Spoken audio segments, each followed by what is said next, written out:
बहुत ईमानदारी से उस गठबंधन धर्म का पालन किया है। 17 में कांग्रेस पार्टी से गठबंधन किया था, लगभग 105 सीटें हम लोगों ने दी थी और 105 सीटों के अलावा भी अमेठी और रायबरेली में सिटिंग विधायक सारे हमारे थे, लेकिन उन्होंने अपने कैंडिडेट उतार दिए थे। उन बातों को भी हम लोग आगे बढ़ाते हुए और जीती थी कांग्रेस पार्टी केवल 7 सीटें। और रही बात इनकी, जिनके आप नाम बार बार ले रहे हो, इनके लिए पार्टी तय करे कांग्रेस पार्टी। आपके सहयोगी दल कांग्रेस की, उसमें है इमरान मसूद, और वो एक के बाद एक बयान दिए जा रहे हैं। अभी समय है चुनाव में, लेकिन वो शायद इसलिए बयान दिए जा रहे हैं, जो इंटरप्रिटेशन ये है कि आप से वो नेगोशिएट करेगी, कांग्रेस पार्टी नेगोशिएट करेगी सीट शेयरिंग में। और उन्होंने जो 2024 में आपका परफॉर्मेंस रहा, उसका क्रेडिट भी राहुल गांधी को दे रहे हैं।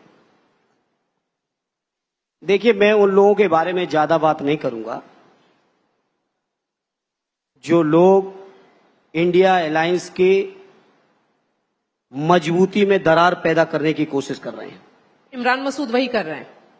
मैं इतना ही कहूंगा, कांग्रेस पार्टी के सम्मानित नेता आदरणीय राहुल गांधी जी, समाजवादी पार्टी के हमारे सम्मानित नेता और पार्टी के अध्यक्ष आदरणीय अखिलेश यादव जी, कांग्रेस पार्टी के राष्ट्रीय अध्यक्ष आदरणीय खड़गे साहब, जिस दिन मिलकर कोई फैसला लेंगे हम उस फैसले को अंतिम मानेंगे। क्या इमरान मसूद या उनको लोगों को कांग्रेस पार्टी ने अधिकृत किया है समाजवादी पार्टी से वार्ता करने का, नेगोशिएशन करने का? और नहीं किया है तो इस तरह की बयानबाजियों को मैं गंभीरता से नहीं लेता। मैं उस बात को गंभीरता से लेता हूं जो हमारे नेता आदरणीय अखिलेश यादव जी के जन्म दिवस पर कांग्रेस पार्टी के नेता आदरणीय राहुल गांधी जी ने जो बात कही, उनसे व्यक्तिगत तौर पर भी कही और सार्वजनिक प्लेटफॉर्म पर, एक्स प्लेटफॉर्म पर भी उन्होंने लिखा। मैं उस बात को गंभीरता से लेता हूं।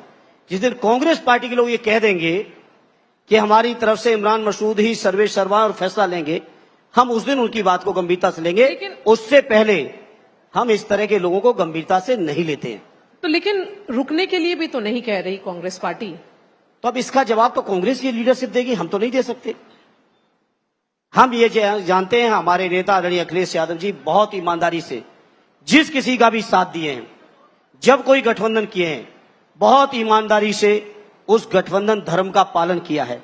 17 में कांग्रेस पार्टी से गठबंधन किया था, लगभग 105 सीटें हम लोगों ने दी थी और 105 सीटों के अलावा भी अमेठी और रायबरेली में सिटिंग विधायक सारे हमारे थे, लेकिन उन्होंने अपने कैंडिडेट उतार दिए थे। उन बातों को भी हम लोग आगे बढ़ाते हुए और जीती थी कांग्रेस पार्टी केवल 7 सीटें, केवल 7 सीटें जीती थी।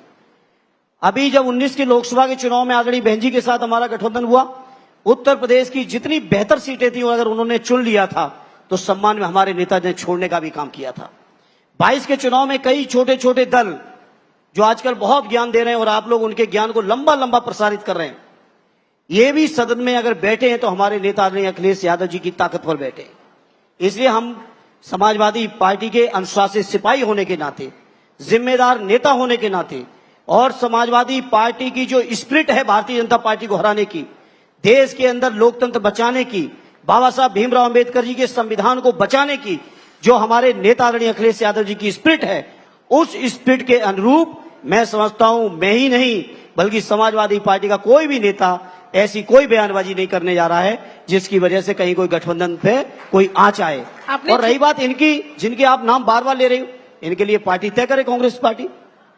आपने कहा कि छोटे छोटे दल आपके साथ थे 2022 में, और उसी छोटे दल के एक नेता हैं जिन्होंने अखिलेश यादव जी को बर्थडे के दिन कुछ सलाह भी दिया और कुछ टिप्पणी भी की कि वो एसी-पीसी की राजनीति करते हैं।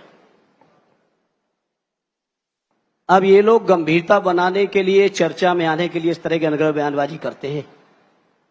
अखिलेश यादव जी समाजवादी आंदोलन के वो तपे तपाए लोहा हैं जो मैं समझता हूं जिनको कोई भी आंधी, कोई भी तूफान, कोई भी गर्मी, सर्दी, बरसात कभी डिगा नहीं सकती अपने उद्देश्य से। वो हमारे नेता हैं आदरणीय अखिलेश यादव जी।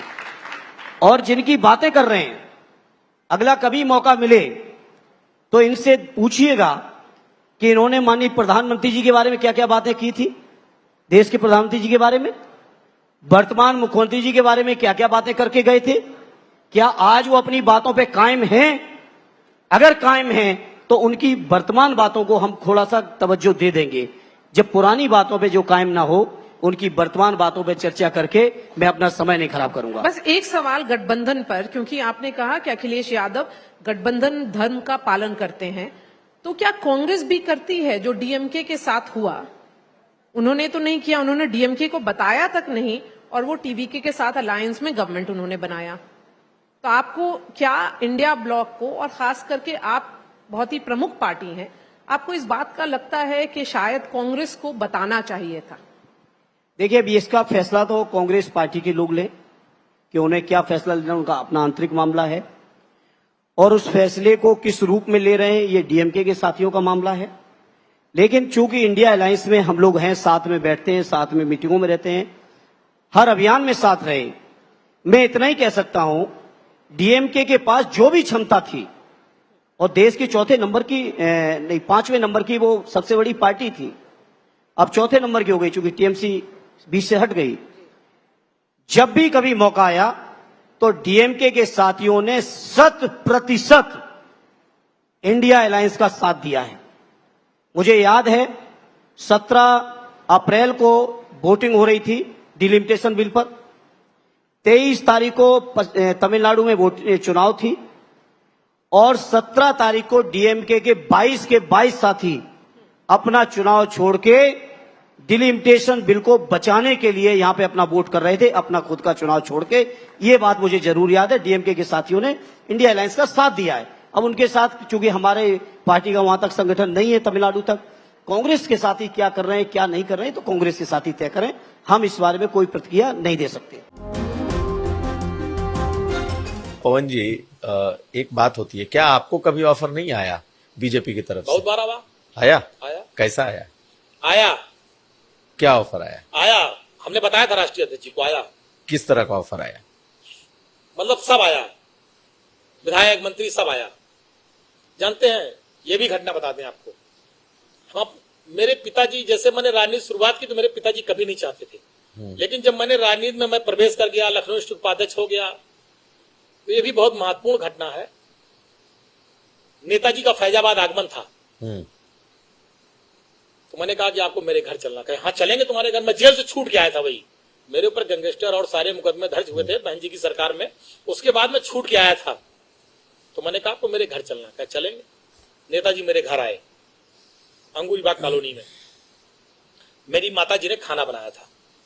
नेताजी ने, जो मेरी माता जी ने बनाया था, पूड़ी सब्जी दही कचौड़ी दही बड़ा जो था सब खाया। नेताजी ने बैठ के पूरा आराम से सब खाया, और खाने के बाद कहा कि और कुछ बना है? तो हमने मम्मी बुलाया अपनी माता जी को, तो उन्होंने पूछा क्या नाम है आपका? कहीं मेरा नाम गीता। कहने बताइए कुछ और बना है? कहने जो बना था सब खिला दिया।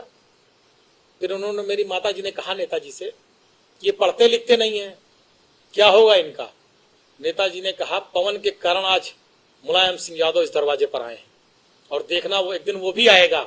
आज मेरे आने पे डीएम कप्तान बाहर खड़े हैं, एक दिन पवन भी आगे जाएगा, डीएम कप्तान भी बाहर खड़े होंगे, पवन बड़ा आदमी नेता बनेगा। और मुझे नेताजी ने बनाया, उस स्थान पे पहुंचाया। ऐसे थे धरती पुत्र मुलायम सिंह यादव जी।